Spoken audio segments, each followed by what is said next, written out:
Worldwide, cervical cancer is the third most common type of cancer in women, but it can be cured by removing or destroying the affected tissue so that a woman can still have children in the future.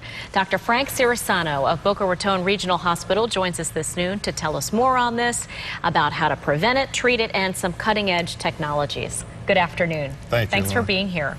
Let's start with prevention, because as with most cancers, that really is the key, isn't it? Correct. I think, the most effective early diagnosis measure has been regular Pap testing. The institution of regular Pap testing since the 1950s has resulted in an over 50% reduction in the diagnosis of cervical cancer alone in the U.S. And surgery at this point, is it fair to say that that is still the most common treatment? Generally, the treatment of choice is to remove the organ where the origin of malignancy occurs, and that would be a hysterectomy procedure. Okay, but there's new and improved methods of doing that, right? That's making this a lot less cumbersome, a lot less grueling for women. In the past, hysterectomy procedures had to be uniformly performed through a large incision, and that's associated with a higher blood loss and a higher infection rate.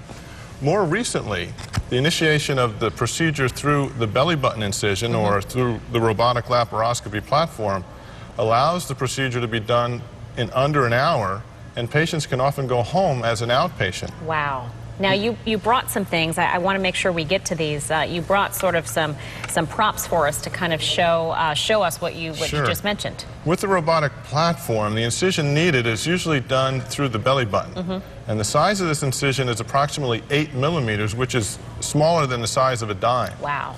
That incision is made to accommodate an instrument controlled by the surgeon called the robotic laparoscopy instrument shown here. Okay. And this instrument is introduced through the belly button to allow the surgeon to perform the actual procedure. Using this incision allows the patient to essentially go home the same day or possibly the next morning. And it used to be what, a week or more? In general, patients usually stayed in the hospital 5 to 7 days. Wow. Additionally, when patients go home the same day, they may recover at home and be back to work within 1 to 2 weeks. Okay, and now I want to show, I don't know if we can get a quick little close-up just so you can see. That's sort of a little clamp or a little scissor. So this is a little scissor, there that actually just, as you said, goes right through the belly button and does the work. It's amazing. Does the work. It actually not only does the surgery, but also we can conduct electricity through this and use electrical cautery to control any bleeding. Wow. Any final thoughts in terms of if a woman's watching us at home this afternoon who is facing this? Any additional new tidbits that you'd want to get across? Well, I think the most important thing is patient selection. The best patient candidates for this type of procedure are patients with early stage cervical cancers.